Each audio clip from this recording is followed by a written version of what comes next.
तो दोस्तों नया लैपटॉप या डेस्कटॉप आते ही हम बहुत ज़्यादा खुश हो जाते हैं और उस पर हमारा काम स्टार्ट कर देते हैं, लेकिन ये भूल जाते हैं कि कुछ इंपॉर्टेंट चीज़ें होती है जो लैपटॉप या डेस्कटॉप लेते ही सबसे पहले सेटअप करना होती है या चेक करना होती है, ताकि आने वाले टाइम में किसी भी तरह की प्रॉब्लम हमें ना आए, या प्रॉब्लम आ भी जाती है तो हमारे पास उसका सोल्यूशन अवेलेबल हो।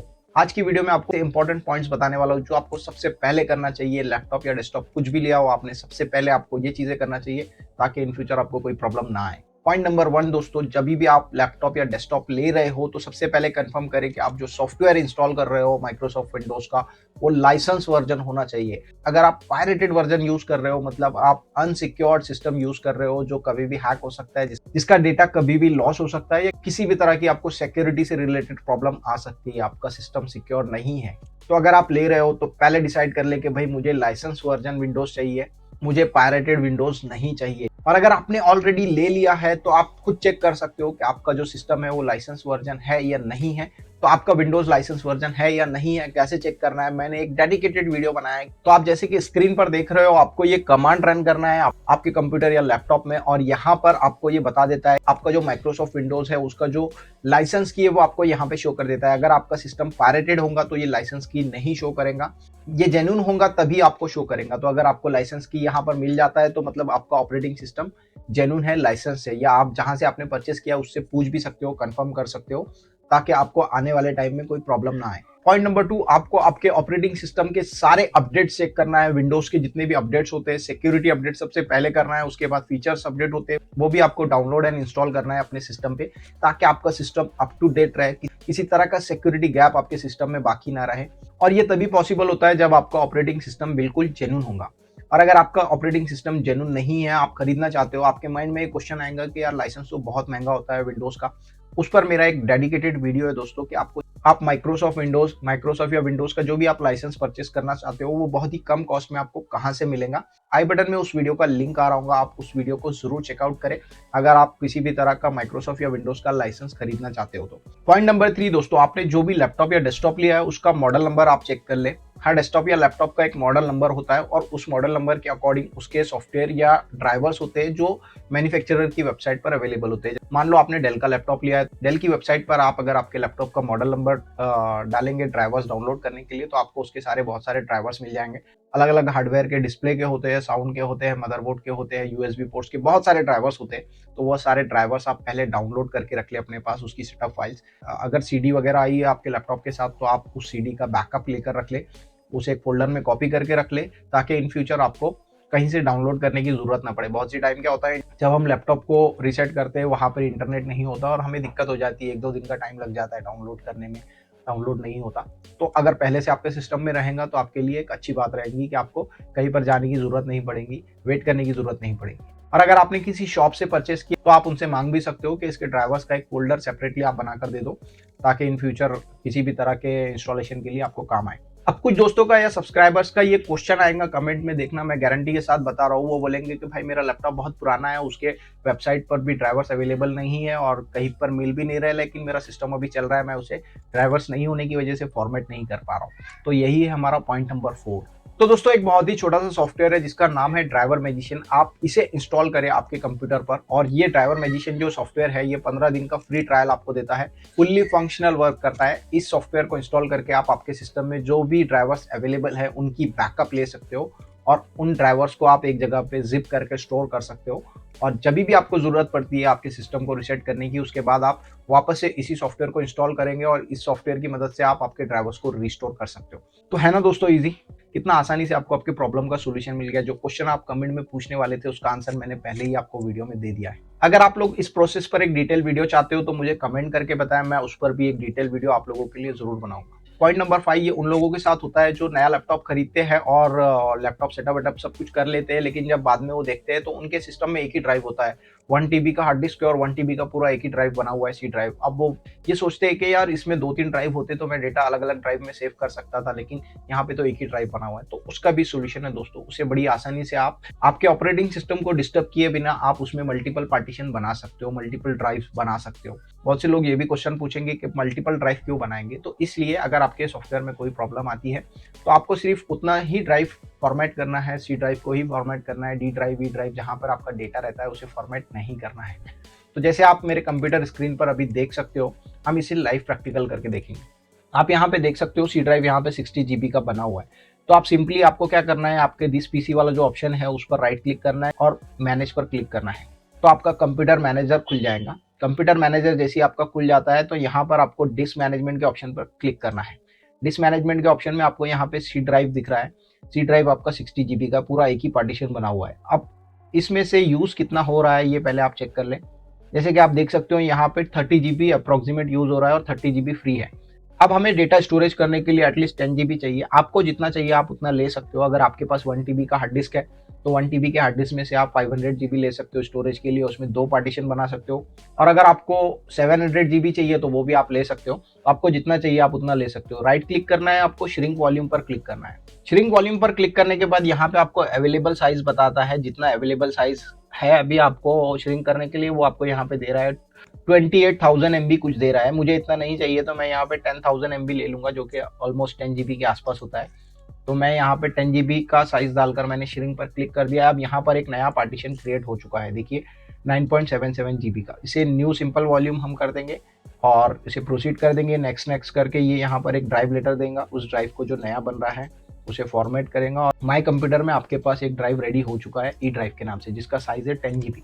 अब मुझे जो भी डेटा सेव करना है वो मैं इस ड्राइव पर सेव करूंगा। सी ड्राइव पर मैं कोई डेटा सेव नहीं करूंगा क्योंकि सी ड्राइव जो होता है वो कभी भी प्रॉब्लम आ सकता है और उसे कभी भी फॉर्मेट करने की जरूरत पड़ सकती है। तो दोस्तों आप जो डाउनलोड्स में और डॉक्यूमेंट्स में जो आपके फाइल्स कंटिन्यू करते जाते हो वो भी उसका भी एग्जैक्ट लोकेशन सी ड्राइव में होता है।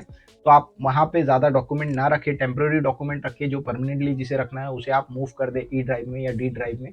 इन केस अगर आपका ऑपरेटिंग सिस्टम या सॉफ्टवेयर खराब हो जाता है, आपका सिस्टम चालू नहीं होता, तो आप उसे जब फॉर्मेट करोगे तो सिर्फ सी ड्राइव फॉर्मेट करोगे और डी ड्राइव और ई ड्राइव का डेटा आपको एज इट इज मिल जाएगा मैक्सिमम केसेस में। कुछ केसेस में जहाँ पे हार्ड डिस्क फेल हो जाती है पूरी, वहाँ पर नहीं मिलता, बट मैक्सिमम केसेस में आपको मिल जाता है। तो दोस्तों क्या आपको पता था इस प्रॉब्लम के बारे में और इस सॉल्यूशन के बारे में, कितनी आसानी से आप आपके हार्ड डिस्क के अंदर पार्टीशंस बना सकते हो ऑपरेटिंग सिस्टम को डिस्टर्ब किए बिना। अब जब ऑपरेटिंग सिस्टम के प्रॉब्लम की बात कर ही ली है तो चलिए देख भी लेते हैं उसे सॉल्व कैसे करना है। तो यही है हमारा पॉइंट नंबर 6 कि आपको रिस्टोर पॉइंट क्रिएट करना है। रिस्टोर पॉइंट क्या होता है? फॉर एग्जांपल मैंने आज लैपटॉप लिया और मेरा लैपटॉप आज बहुत अच्छा चल रहा है, लेकिन अगले 5 दिन के बाद ये लैपटॉप में कुछ प्रॉब्लम आ जाता है, स्लो चलने लगता है, कोई फाइल्स ऑटोमेटिक ओपन होने लग जाती है, कोई सॉफ्टवेयर काम नहीं करता है, ब्राउजर काम नहीं करता है। इस सिचुएशन में मैं क्या करूंगा? क्या मैं लैपटॉप को वापस से सारे सॉफ्टवेयर इंस्टॉल करूंगा? नहीं, बिल्कुल नहीं। मैं रिस्टोर कर दूंगा उसे आज की डेट पे या 5 दिन पुरानी डेट पे जहां पे वो बिल्कुल अच्छा चल रहा था। तो कैसे करना है चलिए देखते हैं। आपको विंडोज सर्च में टाइप करना है रिस्टोर और यहाँ पे आपके सामने एक ऑप्शन आ जाता है क्रिएट रिस्टोर पॉइंट। आप इस पर क्लिक करोगे तो यहाँ पे आपके सामने एक छोटा सा विंडो ओपन हो जाता है जहाँ पे आपको आपका C drive, D drive, E drive जितनी भी ड्राइव है आपको लिस्ट में दिखेंगे। तो आपको सिर्फ सी ड्राइव को यहाँ पर कॉन्फ़िगर करना है, जो कि अभी ऑफ बता रहा है, इसका प्रोटेक्शन ऑफ बता रहा है। आपको इसे कॉन्फ़िगर में जाना है, प्रोटेक्शन को टर्न ऑन कर देना है और टर्न ऑन करने के बाद यहाँ पे आप इसे एटलीस्ट 5% स्पेस या 10% स्पेस दे दे आपकी हार्ड डिस्क का। मैं यहाँ पे 5% स्पेस दे रहा हूँ ताकि ये 5% स्पेस यूज कर सके रिस्टोर पॉइंट क्रिएट करने के लिए। और उसके बाद आपको यहाँ पे क्रिएट पर एक रिस्टोर पॉइंट दे देना है। जैसे कि मैं यहाँ पर रिस्टोर पॉइंट दे देता हूँ 10/12/2022। तो यहाँ पर मेरा ये रिस्टोर पॉइंट आज की डेट में क्रिएट हो जाएगा। और अगर आप नहीं क्रिएट करते हो तो ये ऑटोमेटिक क्रिएट कर देगा कुछ टाइम के बाद। जब भी आपके सिस्टम में कोई प्रॉब्लम आता है, सिस्टम स्लो चलता है, तो आपको सिंपली यहाँ पे रिकवरी टाइप करना है और रिकवरी के ऑप्शन पे आपको क्लिक कर देना है। रिकवरी में आपको यहाँ पे ओपन सिस्टम रिस्टोर का ऑप्शन मिलता है, उस पर क्लिक कर देना है और यहाँ पे आपके पास सिस्टम रिस्टोर जो है वो सेटिंग ओपन हो जाती है। नेक्स्ट करोगे आप तो आप देख रहे हो यहाँ पे हमारे पास 10/12/2022 का जो रिस्टोर पॉइंट जो हमने अभी बनाया है ये हमारे पास यहाँ पे शो कर रहा है। यहाँ पे और ज्यादा आपको रिस्टोर पॉइंट शो कर सकते हैं जो ऑटोमेटिकली क्रिएट होते हैं कुछ टाइम के बाद और सिस्टम में कुछ सेटिंग्स होने के बाद वो ऑटोमेटिक क्रिएट होते हैं। तो आपका जो डेट पर सिस्टम अच्छे से चल रहा था, आपको याद है, उस डेट पर आप उसे रिस्टोर कर सकते हो और उसके बाद आपके सिस्टम का जो प्रॉब्लम है स्लोनेस है वो सारे आपके प्रॉब्लम्स क्लियर हो जाएंगे। दोस्तों सिस्टम रिस्टोर करते टाइम पर आपका सिस्टम मल्टीपल टाइम रिस्टार्ट होता है, लेकिन इसमें कोई आपका पर्सनल फाइल डिलीट नहीं होती। कुछ एप्लीकेशन जो अगर आपने इंस्टॉल किए हैं रिस्टोर डेट और प्रॉब्लम डेट के बीच में, वो सॉफ्टवेयर अनइंस्टॉल हो सकते हैं। कोई डेटा आपका डिलीट नहीं होता। तो जब भी आप इस स्टेप को परफॉर्म करोगे तो याद रखना एप्लीकेशन अनइंस्टॉल हो सकते हैं, सॉफ्टवेयर अनइंस्टॉल हो सकते हैं, डेटा डिलीट नहीं होता। तो जैसे ही आप फिनिश पर क्लिक कर देते हो, आपका जो सिस्टम है वो आपसे एक बार परमिशन मांगता है और उसके बाद वो आपको सिस्टम को रिस्टोर मोड पर डाल देता है।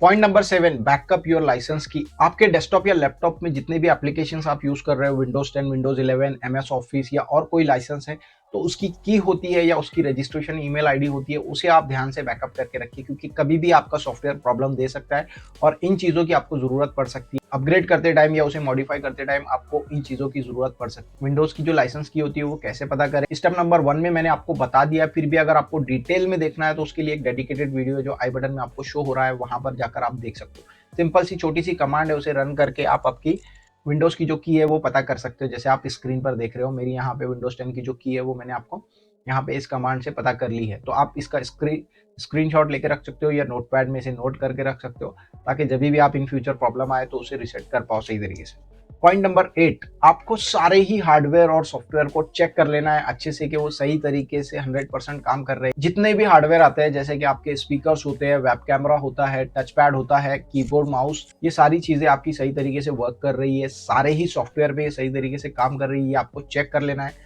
ताकि आपको पता चल जाए कि आपके सिस्टम में कोई प्रॉब्लम तो नहीं है। अगर कोई प्रॉब्लम होती है तो आप उसे आपका एक्चुअल काम स्टार्ट करने से पहले सॉल्व करवा सकते हो, या उसमें टाइम भी लग सकता है, तो आप उसे रिपोर्ट करके जल्दी से जल्दी ठीक करवा सकते हो। बहुत सारे जो इश्यूज होते हैं जो नए लैपटॉप या डेस्कटॉप में आते हैं, वो मोस्टली ड्राइवर्स या एप्लीकेशन अपडेट नहीं होने की वजह से होते हैं, तो वो रिमोटली भी सॉल्व हो सकते हैं। Point number 9, test your battery backup and UPS backup. अगर आप डेस्कटॉप यूज कर रहे हो और रॉ पावर पे यूज कर रहे हो, तो मैं आपको सजेस्ट करूंगा आप यूपीएस कनेक्ट करें। यूपीएस पर आप डेस्कटॉप कनेक्ट रखिए अपना, क्योंकि कभी भी अगर इलेक्ट्रिसिटी डाउन होती है तो आपका सिस्टम डायरेक्ट बंद नहीं होना चाहिए। डायरेक्ट सिस्टम आपका पावर ऑफ होता है पावर कट होने की वजह से, तो आपकी हार्ड डिस्क पर बैड सेक्टर आ सकता है, आपके एसएमपीएस, रैम, मदरबोर्ड वगैरह में से कोई कंपोनेंट शॉर्ट हो सकता है। तो आप कभी भी यूपीएस यूज करें, और यूपीएस का बैकअप आपको कितना टाइम मिल रहा है वो आप एक बार चेक कर ले। कैसे चेक करेंगे, आप एक बार यूपीएस को फुल चार्ज कर ले और उसके बाद यूपीएस का जो सप्लाई है उसे बंद कर दे, और उस पर आप आपके डेस्कटॉप को चला कर देखिए कि कितना टाइम चल रहा है, 10 मिनट चल रहा है, 15 मिनट चल रहा है,